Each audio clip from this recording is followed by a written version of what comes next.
কেমন? তো আজকে আমরা যাব নতুন বছর উপলক্ষে এইটাতে উঠতে। সো আমাদের একটা শহর আছে যেটার নাম হচ্ছে সেনলো, অ্যান্ড এটা খুবই ছোট একটা শহর। অ্যান্ড এই শহরের মধ্যে অনেকগুলো অপরচুনিটি আছে, যে বিভিন্ন ধরনের কনসার্ট হয় সময় মতো। তারপরে হচ্ছে সামটাইম বিভিন্ন ছোটোখাটো উৎসব হয়ে থাকে তাদের। তো এই জিনিসগুলো আমরা দেখতে পাই যদি আউট প্যারিসে থাকি তাহলে।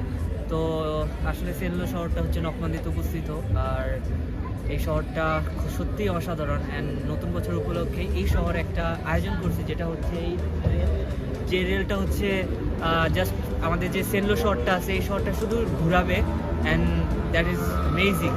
তো আমরা আজকে এটাতে যাবো, তো লেটস গো।